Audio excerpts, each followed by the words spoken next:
Wow, এটা দিছে পুরো। একবার হলেও ভাই নেপাল আইসো তোমরা। আলটিমেটলি আমার এমন হইছে, আমার মাথা ঘুরাইতেছিল। 1 ঘন্টার জন্য নিছি, কিন্তু আমার মনে হয় না 1 ঘন্টায় আমি শেষ করতে পারবো। সো একটা কফি মারতে হবে, নাহলে আমার গলার অবস্থা খারাপ হয়ে গেছে ভাই। পাও ধুইলাম একটু। ওরে ভাই, পানিটা দিয়ে তো ভুল করছি, এখন তো আমার দিকে আসতেছে। Good morning guys. আজকে আমাদের প্রায় কত 3 না 4 দিন নেপালে, আর পোখরায় হচ্ছে আমাদের তৃতীয় দিন। প্রথম দিন আসলাম, এরপরে একদিন কাটালাম কালকে। লাস্টের ভিডিওতে তো হয়তো বা তোমরা দেখছো যে আমি কিছু করতে পারি না পরে। আর আমাদের প্ল্যান ছিল ফেওয়ার লেকে যাওয়া, বাট যাইতে পারি নাই ভাই, অনেক কাহিনী হয়ে গেছে। যে আমাকে বলছিল যে ডিজি ডিজি ফিল হইতে পারে প্যারাগ্লাইডিং এর পর। আমি বলছিলাম না bro, I am from Bangladesh, আমার কিছু হবে না। বাট আলটিমেটলি আমার এমন হয়েছে, আমার মাথা ঘুরাইতেছিল, পরে ঠিক হয়ে গেছে একটা ঘুম দেওয়ার পরে। কিন্তু মেইন প্রবলেমটা হচ্ছে ভাই গলা ব্যথা, জ্বর, বডি পেইন। সো এই কাইন্ড অফ সিমটমটা আমার লাগতেছে হচ্ছে কোভিড এর মতো। আর ভাই গলায় প্রবলেম হতেছে, আমার এমনিতেও আগে প্রবলেম ছিল আর কি, এখানে রাখি। আর যেটা বলতেছিলাম যে এমনিতেও আমার আগে টনসিলের প্রবলেম ছিল, এটা একটু বেশি হইতেছে। সো দেখি কোনো ফার্মেসি পাইলে সেখান থেকে আমরা কোনো মেডিসিন নেওয়ার ট্রাই করব। আর এই ব্যাগ নিয়ে আমি কই যাইতেছি, সকাল সকাল বেরোয় যেতেছি, এখন বাজে হচ্ছে 9টা। আমরা এখানে একটা সামনে কফি শপ আছে, সো দেখি ওখান থেকে কিছু কফি টফি খাবো। অ্যান্ড তারপরে আমাদের এটিএম থেকে টাকা উইথড্র করতে হবে, সেটাও আছে। তারপরে ফিওয়া লেকে যাবো, ওখানে একটা ভিডিও বানানোর প্ল্যান আছে অন্য চ্যানেলের জন্য। সো ওই জিনিসগুলো আজকে আমরা করবো।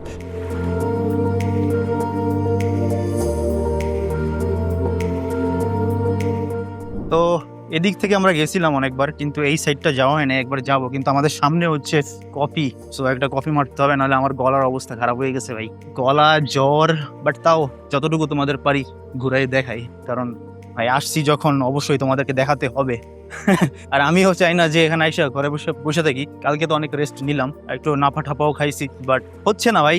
আমার একটু প্রবলেমই আছে ভাই, আমার যে কোনো সময় হচ্ছে ঠান্ডা লেগে যায়, ঠান্ডার প্রবলেমটা আছে, আর হচ্ছে টনসিলের প্রবলেম। আজকে হাইটেই যাব আমরা, দেখি ফিওয়া লেক কত দূর এখান থেকে।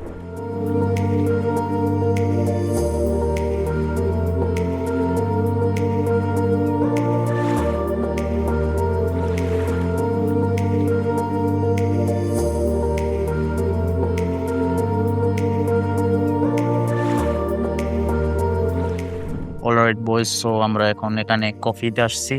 নাম জানি না, পার্কি বিনস টাইপের কিছু একটা। আর সব জায়গায় অনেক মানুষের ভিড় ছিল, এখানে একটু ফাঁকা আছে। তো এজ ইউ ক্যান সি, এখান থেকে কি অর্ডার করছি এটা দেখাচ্ছি। হট চকলেট আর সামথিং লাইক দ্যাট দেখাইতেছে।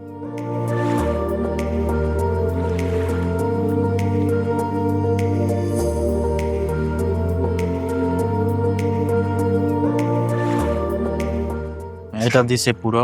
এখানে রুটি বা টোস্ট বলতে পারো না, তারপর জেলি আছে, তারপর এটা কি চিজ মেবি, এখানে ডিম আছে, অমলেট, আর এটা হচ্ছে চা, দই আর ফ্রুটস, এগুলো নিছি।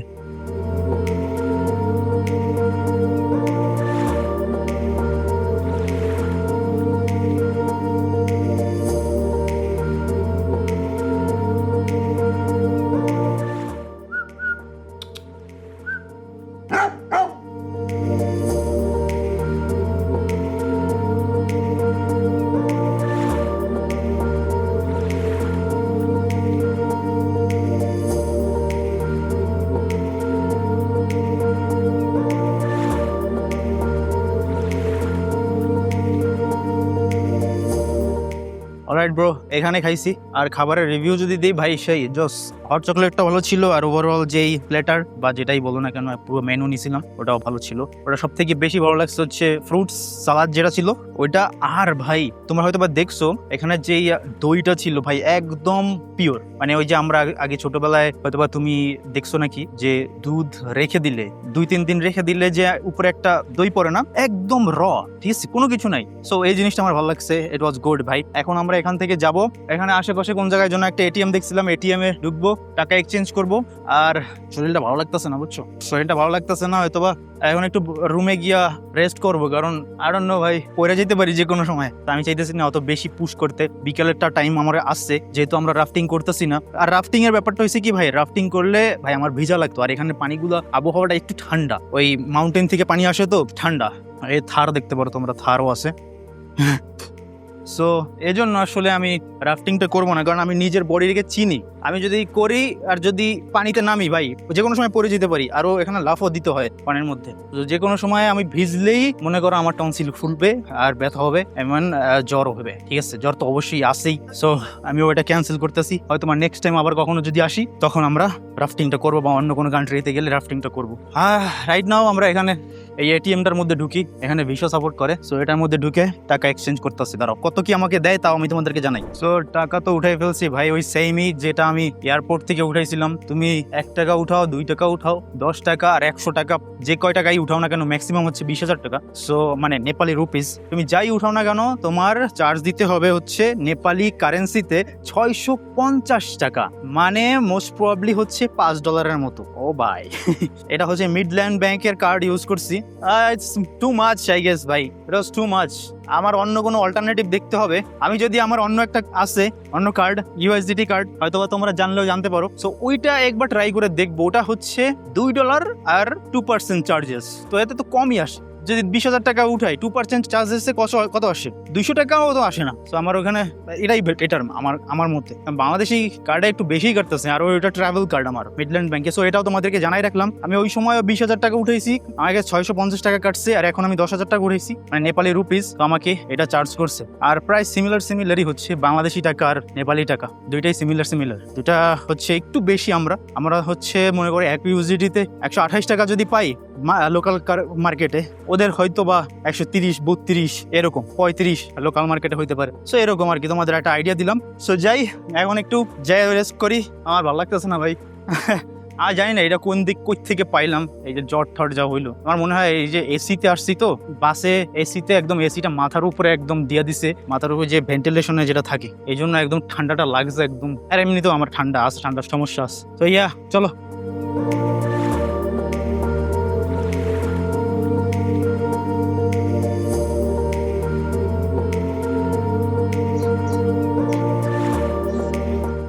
বয়েজ একটা রেস্টুরেন্ট না ফার্মেসি পাইছিলাম, দিয়া দিছে প্রায় 600 টাকার মতো, অনেক কিছুই দিল। আমি এখন বাসায় গিয়ে চেক করবো যে কোনটার কি কাজ। গড়গড়া করতে দিছে একটা, ওইটা ঠিক আছে, আরো অনেকগুলো দিয়ে দিছে। আমার চেক করে কয় হ্যাঁ টনসিল লাল হয়ে গেছে, ঠান্ডা পানি খাওয়া যাবে না, ঠান্ডা কিছু খাওয়া যাবে না, মিষ্টি কিছু খাওয়া যাবে না। এটা তো জানা কথা, তাও তো খাই আর তোমার করে দেখাই। না ভাই, ঠান্ডা খাওয়া যাবে না। ঠান্ডা না খাইয়েই হয়েছে, যদিও ঠান্ডা খাওয়ার আগেই হয়েছিল। এনিওয়েজ গাইস, চলো হোটেলে গিয়ে একটু রেস্ট করি, তারপরে আবার বের হবো। 3 hours later. Alright boys, so তেমন কোনো চেঞ্জেস না দেখলেও মাঝখানে প্রায় 4 ঘন্টার মতো একটা ব্রেক গেছে। আর এই ব্রেকে আমি একটু রেস্ট নিয়ে ওষুধ খাইলাম, আর খাওয়ার পরে এখন ভালোই লাগতেছে, আগের থেকে বেটার। বুঝলাম না, খাওয়ার পরেই একদম সবকিছু ঠিক হয়ে গেল, মনে হয় অ্যান্টিবায়োটিক দিয়েছিল। এনিওয়েজ, তো এখন আমরা যাচ্ছি হচ্ছে বাংলাদেশি একটা রেস্টুরেন্টে। এখানে দেখলাম খুঁজা গুগলে যে একটা রেস্টুরেন্ট আছে। সো সেই রেস্টুরেন্ট আজকে যাবো, একটু দেখবো। এমনি আমি এখানের লোকাল খাবারই খাই আর কি, যেখানেই আমি যাই সেখানে টেস্ট কেমন সেটা আমি ট্রাই করি। বাট এখানে ভাই ইম্পসিবল, কন্টিনিউয়াসলি খাওয়া সম্ভব না, ঠিক আছে। সো আমি এখন একটু বাংলাদেশি যেহেতু রেস্টুরেন্ট আছে, why not, we should try, right. So অনেকেই তোমরা হয়তো বা নেপালে আসবা, খাবার টাবার নিয়ে চিন্তা করতে পারো। তো তাদেরকেও দেখাইলাম যে পোখরায়ও এরকম খাবার জায়গা আছে। তো চলো, হ্যাঁ, এখান থেকে খাওয়া টাওয়ার পরে আমরা ওই যে ফিওয়া লেক ওখানে যাইতাছি।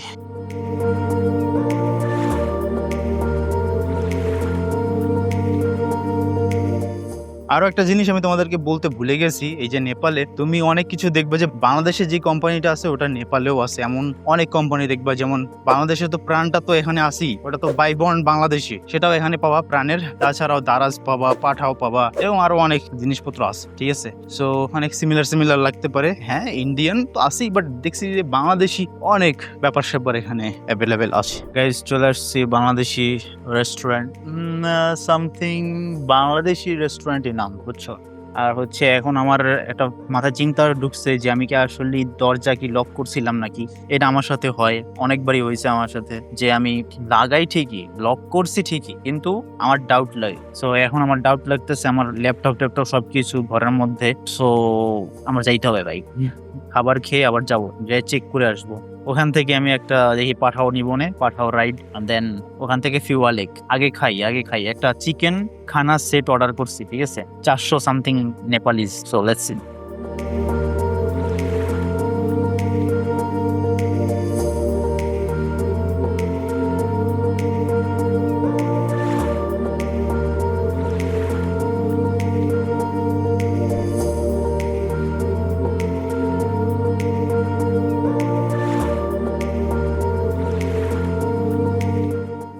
আমি বলছিলাম না যে আমার মনে ডাউট লাগে, বাট আমি ঠিকঠাকই কাজ করে যাই। ইট ইজ আর ইট ইজ ভাই, ইট ইজ আর ইট ইজ। সো তোমাদের সাথে একটু কথা বলারও ছিল, আমার একটু বলতে হবে। ব্যাপারটা হলো, এখন আমি তোমাদেরকে যদি খাবারের ব্যাপারে বলি, খাবারকে আমি 10 আউট অফ 6.5 এরকম দিব। কারণ হচ্ছে যদিও বাংলাদেশি লেখা, কিন্তু যাওয়ার পরে একজন মানুষ, যেই কর্মচারী বা যেই ম্যানেজার, যেই দায়িত্বে আছে, তাদের মধ্যে কেউই ছিল না হচ্ছে বাংলাদেশি বা বাংলা পারে তাও ছিল না, এরা সবাই নেপালি ছিল, বুঝছো? তো এই একটা জায়গা। আর হচ্ছে হ্যাঁ, আলু ভর্তাটা মোটামুটি ভালো লাগছে। এর মধ্যেই একটু র সরিষা দিছে মনে হয়, সো ওই জিনিসটা ঝাঁঝালো একটা ভাব আছে। আর তাছাড়া যদি আমি বলি যে চিকেন, ভাই 3 পিস ছোট টুকরা চিকেন দিয়ে দিছে, ডাল দিছে। আর এটা অর্থিট হয় না, মানে টোটাল আমার খরচা হয়েছে এক বেলায় যা তোমরা দেখছো ওই খাবারে 500 টাকা, 500 নেপালি রুপিস, মানে 450 টাকার মতো বাংলাদেশি টাকা। সো ইটস টু এক্সপেন্সিভ আমার মনে হয়েছে। বাট তাও তোমরা যদি বাংলাদেশি খাবার খেতে চাও, আরো ভ্যারিয়েশন আছে, তোমরা যে কোনো কিছু ট্রাই করতে পারো। মানে একটা জিনিস প্লাস পয়েন্ট আছে, আমাদের এত পপুলেশন হওয়ার কারণে মানে তুমি যেখানেই যাও না কেন, কোনো না কোনো রেস্টুরেন্ট, বাংলাদেশি জিনিসপত্র, বাংলাদেশি মানুষ তুমি খুঁজে পাবাই। ঠিক আছে, এই জিনিসটা ভালো আছে। বেশি পপুলেশন হওয়ার কারণে আমরা সব জায়গায় ছড়াই ছিটাই আছি। সো এই জিনিসটাও তোমাদেরকে বলার ছিল। এখন হচ্ছে আমি একটু ঘামাই গেছি, বসি, অ্যান্ড দেন একটা পাঠাও অর্ডার করি। পাঠাওতে একটা বাইক, প্রথমবারের মতো বাইকে যাব। চলো চলে আসছি। এই যে দেখতেই পাইতেছো, এখান থেকে বোট নিতে হয়। মানে অনেক টাইপের বোট আছে, বাট আমি যেটা খুঁজতেছি কায়াকিং এর জন্য, সেটা তো দেখতেছি না। মানে বড় বড় বোট ভাই, এগুলো চালাবো কিভাবে? I think let's find it out guys. আমরা এখন আছি তো আমি নিছি হচ্ছে এইটা, বুঝছো? এটা নিছি, এই ছোটখাটো একটা নিছি যাতে আমার সুবিধা হয়। আর এই বড় টাইপের এইগুলো নেই, এগুলো আমি নিতেও চাই না, কারণ এগুলো চালাইতেই অনেক সমস্যা হয়। সো এই তো আমি আর একটু মাঝে যাই, তোমরাও একটু দেখো, এনজয় করো। হ্যাঁ, তোমরা চড়তে পারতেছো না, কিন্তু দেখতে তো পারবা। এখানে রাখলে কি দেখা যায় কিনা আই ডোন্ট নো, দাঁড়াও আমি দেখি। আই গেস দেখতে পারতাছো। আরো সামনে দিতে পারলে অনেক ভালো হইতো ভাই তোমাদের জন্য, বাট কি করবা, কি করা যাবে, সামনে আমি যাইতে পারতেছি না। একদম সামনে দিতে পারলে ভালো হইতো।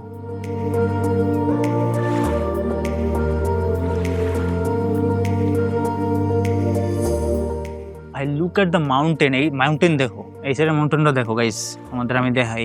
এই যে এটা দেখো, এটা দেখো। Oh my, wow wow bro, this is crazy.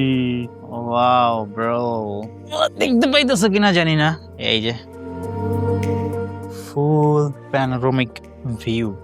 ও, আমি এক কাজ করতে পারি, আমি তোমাদের এটাতে দিলেই যে তোমরা দেখতে পারবা, এখানে রাখলেই তুমি দেখতে পারবা হয়তোবা। Now you will enjoy it bro. আমি যেটার কথা বলছিলাম, এই যে ভিউটার কথা বলছিলাম, ওয়াও। 1 ঘন্টার জন্য নিছি, কিন্তু আমার মনে হয় না 1 ঘন্টায় আমি শেষ করতে পারবো। ওয়াও, জাস্ট সি ভাই, এত সুন্দর সবকিছু, আর এত সুন্দর ওয়েদারটাও পাইছি, না ঠান্ডা না গরম। আর আমার যদি জ্বর ঠর না থাকতো, আমি মনে হয় লাফ দিয়ে পড়তাম এর মধ্যে। আর এখানে একটা ওই যে এর মতো আছে, এদের একটা মন্দির টাইপের মনে হয়, তো এখানেও মানুষ যায়, একটু দেখাশোনা করে আসে, এই আর কি। আমরা একটু ওইদিকে যাবো, ঠিক আছে? ওইদিকে যে ওখান থেকে ঘুরে আসি। চলো দেখো, তোমরা আমার প্যাডেলিং স্কিল দেখো। তোমরা তো আমাকে কিছু মনে করলা না, এটাই ভালো ভাই, একা একা জুস। ওয়াও, এটা ওয়াজ সামথিং এলস ব্রো। এই সাইডে দেখো, ইট ইজ সামথিং এলস ভাই। নেপাল আইসা আমার পুরো টাকা ওয়ার্থ ইট হয়ে গেছে, বুঝছো ভাই? পুরো টাকাটা আমার ওয়ার্থ ইট, ঠিক আছে? আমি প্রথম ভাবতাম ভাই সোলো ট্রাভেলিং একা একা মজা পাবো না, হ্যান ত্যান, but it's not true actually ভাই। সোলো ট্রাভেলিং এর একটা আলাদা মজা আছে, যেটা একবার না করলে তুমি বুঝতে পারবা না। সেটা হচ্ছে অনেক টাইপের আছে, আমি তোমাদের বলবো না। আমার লাস্ট ভিডিওটা, মানে আমাদের সিরিজের, নেপাল সিরিজের লাস্ট ভিডিওতে আমি একটু কথাবার্তা বলবো না, বাট I like it ভাই, I like it. Sometimes it gets depressive, but maximum time ভালোই ছিল। তারা একটু পিকচার তুলি, মোবাইল যদি পরে এখান থেকে শেষ, বুঝছো না?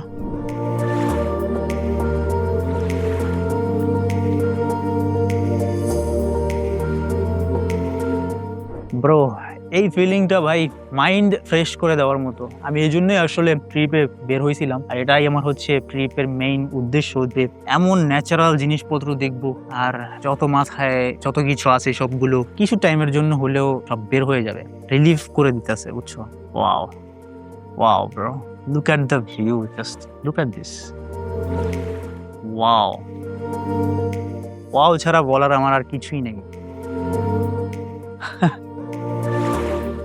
একবার হলেও ভাই নেপাল আইসো তোমরা। নেপাল আমার খরচা কত হয়েছে সেটাও হয়তো বা আমি লাস্ট ভিডিওতে বলে দিব, মানে লাস্ট পার্টে নেপাল সিরিজের। বেশি খরচা হয় না ভাই, আমি তো তাও খাবার দাবারে আমি মানে বাজ বিচার করি না, আমি অতটা টাইট বাজেট রাখি না। খাবারের সময় আমি ফুললি একদম বেস্টটা খাই। আর তোমরা একটু টাইট ভাবে আসতে পারলে, যদি টাইট ভাবে চলতে পারো, হয়তো বা 50-60 হাজারের মধ্যে হয়ে যাবে, বুঝছো? এখন আমি যাই, অনেক হইলো, একটু পানি লাগাই হাতে। পানি যদি না লাগাই হইলো ভাই, কও। ফিওয়া লেকের পানি গাইজ, ফিওয়া লেকের পানি। পাও ধুইলাম একটু, প্যান্টে পন্টে লাগছে আমি শিওর। ওরে ভাই, এটা কাম করলাম কি, পানিটা দিয়ে তো ভুল করছি, এখন তো আমার দিকে আসতেছে। যাক, একটু ভিজলে সমস্যা নেই, তাই না? Professional kayaking master, king of all. এই অ্যানিমের মতো সাউন্ড করতেছে কেন? দেখো ভাই, ওই দেখতেছো ওইখানে পাহাড়ের উপরেও কেউ না কেউ বসবাস করতেছে। ইনসেন ভাই, পানিটারে দিয়া তো মহা মুশকিলে পড়লাম ভাই। পানি হাতে লাগাইতে গিয়ে নিজের মারাটা নিজে দিলাম। দেখতেছো ফোর্স, দেখতেছো? যখন একজন প্রফেশনাল কায়াকিং মাস্টার কায়াকিং এ বের হয়, ও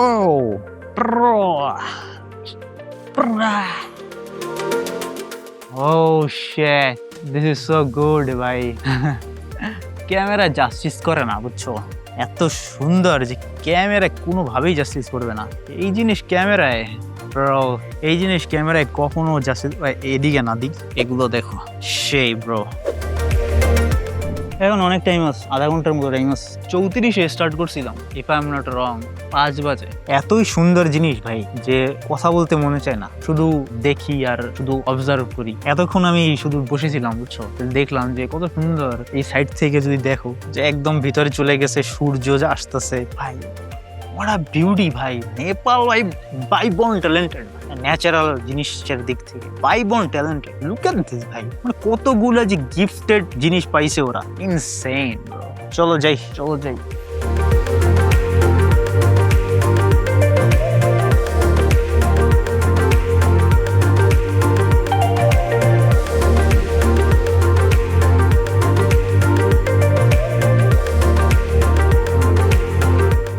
আজকের জন্য গাইস এখানেই শেষ করি, ডান কায়াকিং। আর আমার প্যান্ট ট্যান্ট সব ভিজে গেছে ভাই, কষ্ট হয়েছে অনেক। তো আজকের পার্টের এখানেই রাখতেছি, পরের পার্টে আমরা আবার কাঠমান্ডু যাব। কাঠমান্ডুতে আমরা অনেক কিছু এখনো ঘোরা বাকি, ওখানে তো ঘুরতেই পারিনি, তো সেইগুলো দেখাই শেষ করতেছি। এটা আমাদের most probably 3 number part, and কাঠমান্ডুটা হবে হচ্ছে 4 নম্বর পার্ট। সো নেপালের 4টা বা 5টা ভিডিও টোটাল হবে। সো লাস্ট পার্টের জন্য ওয়েট করো। হোপফুলি তোমাদের একটা ভালো টাইম দিতে পারছি, আমি তো ভালো টাইম কাটাইছি। Anyways guys, thank you so much for watching. দেখা হচ্ছে নেক্সট ভিডিওতে, বাই বাই।